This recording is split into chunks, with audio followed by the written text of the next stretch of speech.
The video you're about to see is standard operating procedure and happens thousands of times per week in the United States.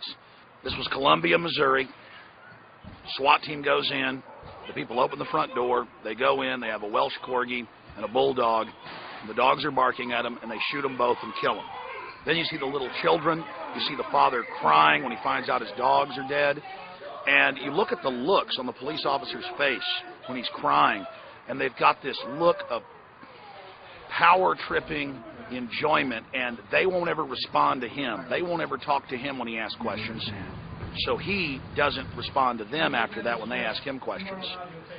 And they reported that they found 1 gram of marijuana in his marijuana pipe. Ladies and gentlemen, let me explain something here. The drug war was initiated after Prohibition in the 1930s. The trafficking interests controlled by Yale University, Skull and Bones, and others, this is all on record, traveled around the country and got the states and the federal government to pass laws against opium, heroin, cocaine, things like that were sold at convenience stores. It was sold at every major little pharmacy.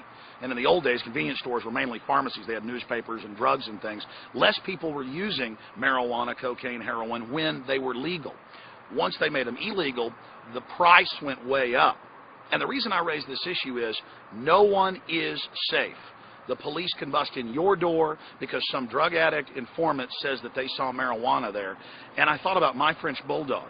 What happens with my 35-pound dog and my Chihuahua if a SWAT team ever comes to my house? And I don't even smoke marijuana. I do drink some. And my dogs will bark. They will run out. They will jump out of the bed. They sleep with us. And the police will kill them. Years ago, on my local TV show, we did episode after episode of locals who were SWAT teamed where drugs weren't even found, and they would come in and kill a lab that was even chained up in the kitchen. And we went and showed photos of it with its brains blown out and its intestines everywhere, and the cops were laughing in that case, and they fired bullets through the wall that went into the baby crib in one case. And the issue is these police officers have lost their souls. They're getting off on this. Does that mean all police are getting off on it? No. But the issue is the phony drug war gives the Pentagon that's involved in it and the militarized police an excuse to be involved in our daily lives, to knock down our doors, to give them some type of fake jurisdiction. So we're going to play you clips from this video of what they've done, and we'll post the full video shot by the police up in the corner if you want to watch it.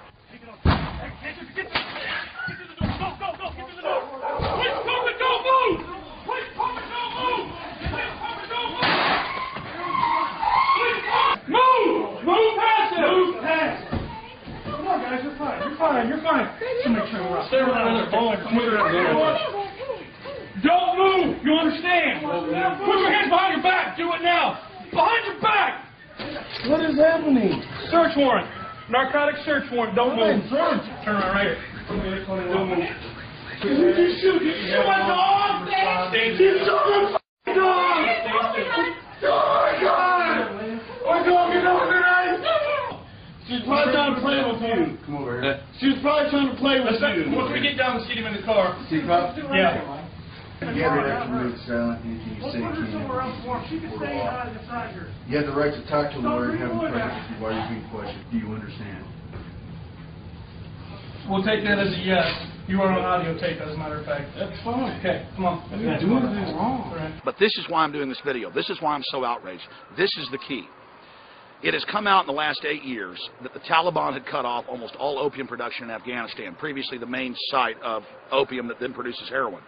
And that the U.S. government went in and started helping the Afghans grow the opium again. And, of course, the CIA got caught in Vietnam on record shipping opium out. They were caught in 1996.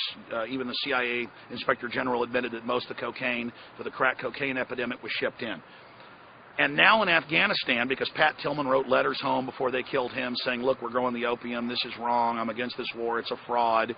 Now because all that info's come out and the troops are there being forced to help grow the opium, they've come out in the New York Times and said, yeah, Mohammed Karzai's brother, the president of Afghanistan, is the biggest drug dealer. Yeah, we're letting him grow the opium. Yeah, we're helping him. We've got to do this or Al-Qaeda will get the money.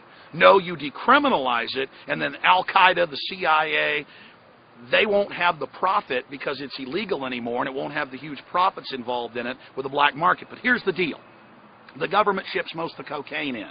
The only people they bust are those that aren't paying their cut. Okay?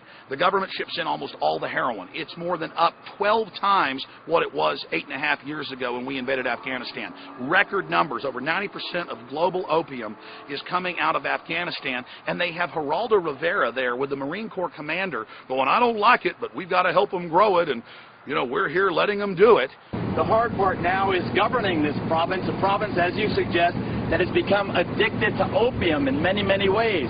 That is the principal crop that is being grown here.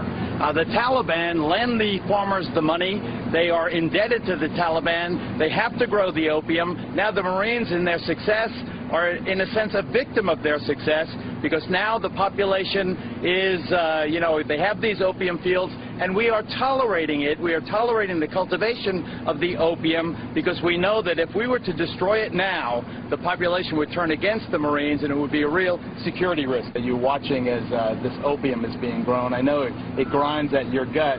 How do you deal with it? What are you doing about it? Well, frankly, this is a part of their culture. So while it might grind in my gut, it's what they do. I fault the politicians for putting the Marines in this position, where we can't eradicate these crops for security reasons. And that's the point. They ship it in to have an excuse to bust down your door and build giant prisons. We have the biggest prison population in the world, and no one is safe. I've seen countless reports of, retired CPAs and people when the SWAT team raids the wrong house and kills them, or old ladies, 90-something years old, and they shoot them and kill them. And then you see the cops laughing about it, you see them enjoying it, you see them on this big power trip. And you also have the police raiding real drug dealers and keeping the money, keeping the drugs, seizing their assets, taking cash out of people's wallets on the highway, letting illegal aliens go that have been caught with $105,000 of drugs just last week in Tennessee. The government runs the narcotics business. And they then put you in their private prisons, making license plates and making furniture to then compete with everybody else that's on the outside. So the prisoners are making 25 cents an hour. That drives down wages just like the illegal aliens do. Mexico is collapsing because of the phony drug war. The United States is going to collapse. And this is pure Nazi Germany, to have men come in your house and kill your dogs because they bark at them every single day in this country, and then just sit there smugly enjoying the power trip from what they've done. Think about it. The troops are over in Afghanistan growing the opium. They're going to come back. Most of them are going to end up being SWAT team people and cops, and then they're going to raid your house for a gram of marijuana. You think about that. 80+% of the American people smoke marijuana or have smoked it. Most cops have smoked it, but they don't care. They're going to come in your house, kill your dogs in front of your little kids. They're going to drag you off to jail for a gram of marijuana. That's less than a joint. This is completely disgusting and sickening. So you've seen the video of the kids, the dogs bleeding to death in pain. You've seen the cops with their smug looks of enjoyment whenever the father is crying. And you've seen the newscast where Fox News is explaining to you, we've got to help grow the opium. We've got to let them do this to fight Al-Qaeda. It is a sickening fraud. And look, they were denying this years ago. But now, because it's so out in the open and the troops are writing home and speaking out about why are we growing the opium, they're just hiding it in plain view. We help grow the opium, we let them ship it out, and then if we catch you with it, we're going to kill your dogs and come in your house. And if we catch you with marijuana, we're going to do it, because we're fighting drugs, because drugs are bad. It's all these fake moral people in America who are supporting the drug war like a bunch of ignoramuses who are allowing this giant police state to grow up around them that is going to enslave them and their families. Understand. The troops throwing puppies off cliffs, the troops shooting children, the troops torturing people, they're having their minds warped. And they're coming back to become cops who have that hunger to see that pain and to have that domination and to have that control, going after drugs that were shipped in by the government. But why do they hate marijuana so much? The government doesn't control marijuana. It can be grown anywhere.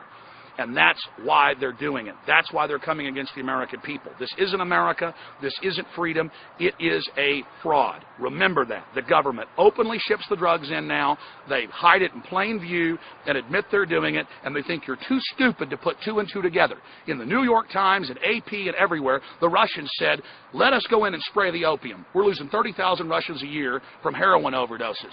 And NATO said, no.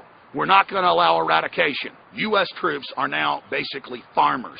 They're helping grow the opium, protecting it, and then it's shipped out of the country, and it's come out that a lot of the big defense contractors and private mercenary groups are busy flying the drugs out. And they're also using rendition CIA aircraft for kidnapped people in the U.S. and worldwide they grab to also fly the drugs in and out. That's like a few years ago, Reuters reported that a CIA aircraft filled with pure cocaine coming from the source crashed in Mexico. And now that's not enough. This big police state's hungry for the American people. They're trying to pass laws where no judge, no jury, no charges. They just put you on a no-fly list. You can't buy guns. Now they've got bills introduced where Lieberman's out there promoting and has a good chance of passing that if they say they think you might be a terrorist, your constitutional rights are stripped, your citizenship is stripped, and you're given to a secret military team and can be tortured. This is an illegitimate criminal narcotics trafficking government. Stop shipping the drugs in, government, and stop using it as a pretext to pack your private prisons and raid people's houses while the cops get stinking rich off all the drug money and drugs they steal. Our government is a drug-dealing criminal operation. We have to take it back. We have to decriminalize drugs right now to cut off the drug money to the scumbag banks that launder it.